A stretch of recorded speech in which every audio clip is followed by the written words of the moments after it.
Hello friends, welcome to One Stop All Poetry Solution. Here I have tried to make a new setup.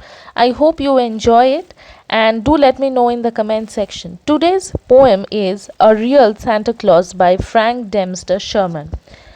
Before that, I'd like to discuss with you a biography of Frank Dempster Sherman. He was born in Peekskill, New York in May 6th, 1860 and died in September 19th, 1960. He took a degree of PhD from Columbia University in 1884 and there are numerous poems. One of them is A Real Santa Claus here.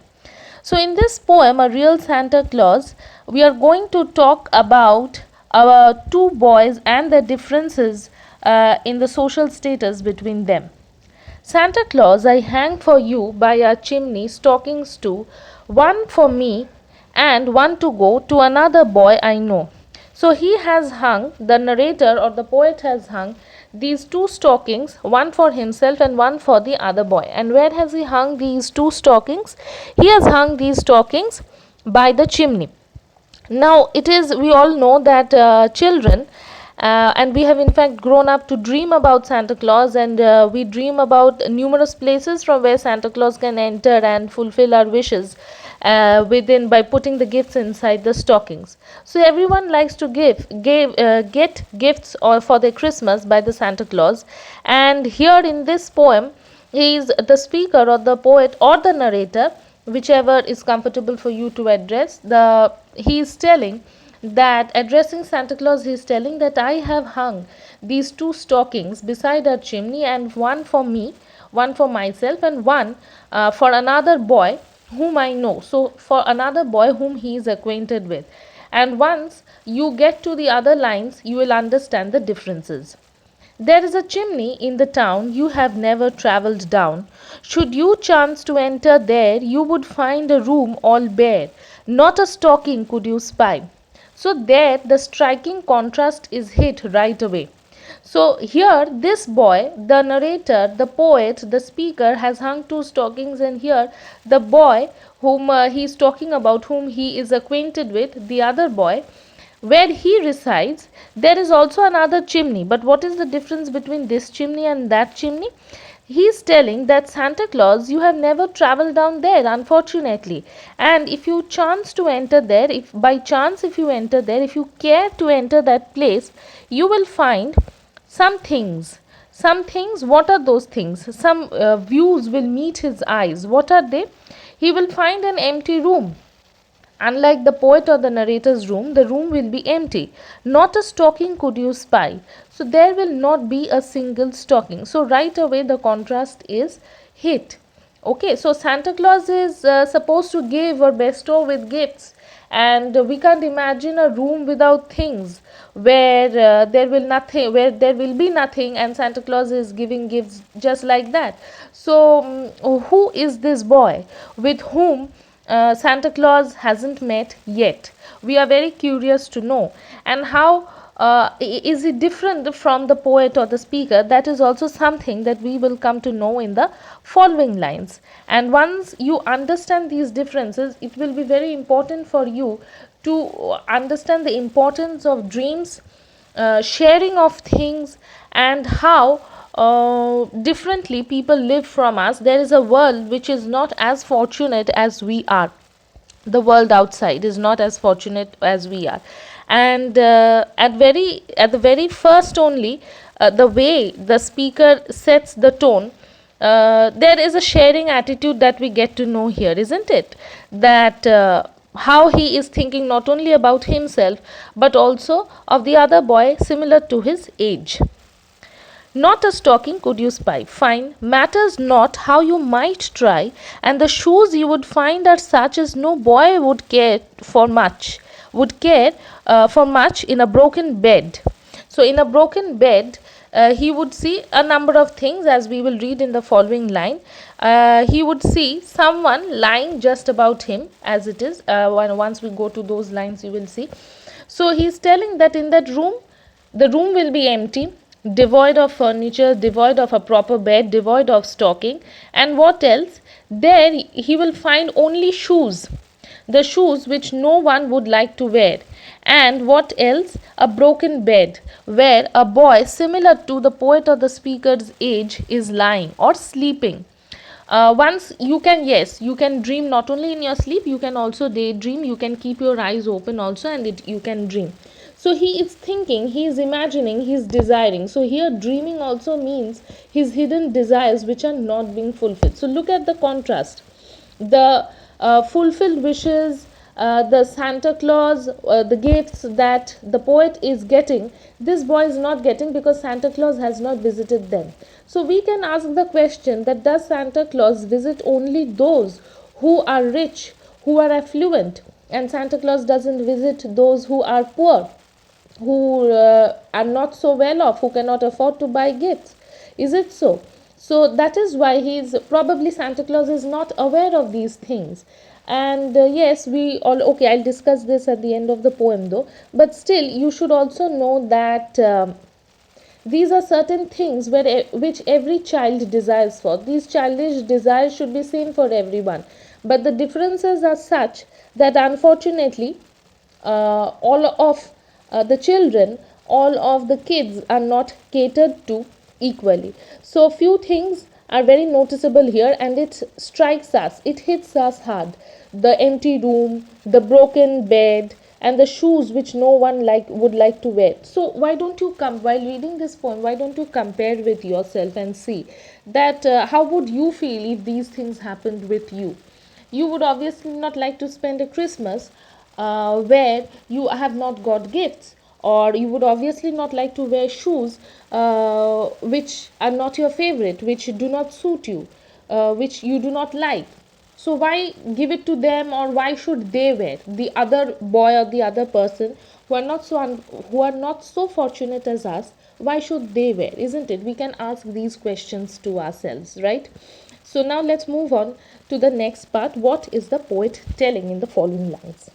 Someone just like me. So in the broken bed, in that dilapidated condition, a boy just about his age, the poet or the speaker's age, is lying there dreaming of pretty toys, which you bring to the other boys, and to him a Christmas seems merry only in his dreams.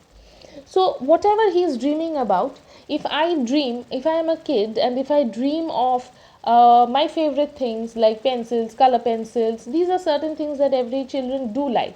Okay, fine, chocolates, toys, whatever it is, the other boy or the other girl will also think of the same, isn't it? So if I can dream of that, you are also dreaming of the same things. So there are certain interests which are common to all of us. If they are getting fulfilled by Santa Claus, why not they? Why is Santa Claus so unaware? So is this, we can question that, is this Santa Claus, the concept of Santa Claus so man-made or so strict, so strong, that it remains restricted only to the affluent families, only to the rich families, and not to the poor, the so-called downtrodden? Again, the rich only, the means are responsible for the downtrodden. They if they share only, will then they be fortunate enough to get the gifts and all? So why is it, why cannot they be pulled up to that level? Why aren't they given the gifts? Why aren't they able to enjoy? Why their dreams remain in dreams only? Why their desires remain as desires only? Why can't they be fulfilled, right? So here also the poet, again, these are hidden questions which you have to feel and understand, that why is it, why are you unaware, Santa Claus, that these things, that the boy who is of similar to my age, he is only dreaming, whereas I am hanging stockings and I am getting the gifts, whereas he is not getting the gifts. These things only seem to be merry in his dreams because he cannot afford to buy them. How can, if he does not buy them, if he cannot afford the toys that he is dreaming of, so how will he be able to enjoy in the physical sense of the term? It will only be enjoyable in his dreams, in his mind, within himself. So that is why the poet is stressing that dreaming of pretty toys which you bring to the other boys, and to him Christmas seems merry only in his dreams. Yes, before we wish Merry Christmas, we don't know or understand the other person's feelings, other person's conditions. Just Merry Christmas for the sake of probably wish fulfillment, we do this. but it is we cannot be so insensible. And I also would request you that after reading this poem, we would try to change the worldview that you have, and try to understand that how important it is. Like sharing, we should share only if we genuinely want to share, not for the sake of sharing, right? Now let's see what the poet is telling in the following lines.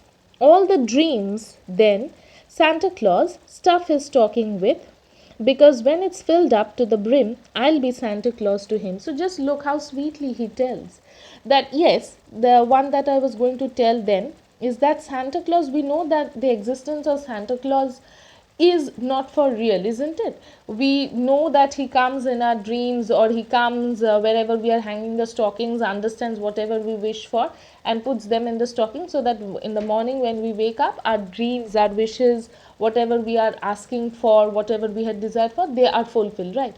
But in reality, they are fulfilled by our parents also. So again, we are put to the question that probably the boy is orphan, he is without his parents. Does his parents care for him? And even if his parents care for him, what is their social condition? What is their financial condition? Whether they can afford to buy their child, the boy, this little boy, his gifts that he is desiring for? No. Because we can see the condition that he is lying in a broken bed. The shoes that he has to wear just for the sake of it, not because they are his favorite or they are his choice. Now, the second thing that I would like to come to is the sharing. If you want to share, only share with genuine interest, not because you don't like this, you are just giving it away. That is not sharing. That is actually giving it to them because you do not enjoy that particular thing. Everyone has a right to get proper clothing, shoes, or whatever it is. But unfortunately, that is not the condition, and we do not have the right, or we should not misuse this and, have mercy on them, right? They, yes, they should deserve our sympathy and empathy, but not have mercy. They are also human beings, and they are not responsible if they are poor. They can work for it. We should support them, not oppress or suppress their desires, their wishes. So this unfortunate condition is explored here by poet Frank Dempster Sherman, and this is quite clearly stated. You see that in this poem I have not lined or written too many word meanings or meanings of the lines there as such. It is because there was so much to explain and so much to feel that I would request you to also feel them instead of going through them line by line or word by word or meaning by meaning. And this poem, as such, if you read it at a glance, it's very simple, and I hope you will not face much difficulty while reading this poem. So he is telling, the poet is also telling that I would like to be a Santa Claus to him who fulfills all the desires and all the wishes. So then will his wish come true, right? He will believe in the existence of Santa Claus. As we are drawing the end of the poem, this is what I would like to conclude with. He would be a Santa Claus. If his dreams are not fulfilled, one Christmas, if your dreams are not fulfilled, probably that belief of your Santa Claus, it would be shattered a bit, if not totally broken. So now imagine the condition of this boy, isn't it? So don't forget to like, share and subscribe.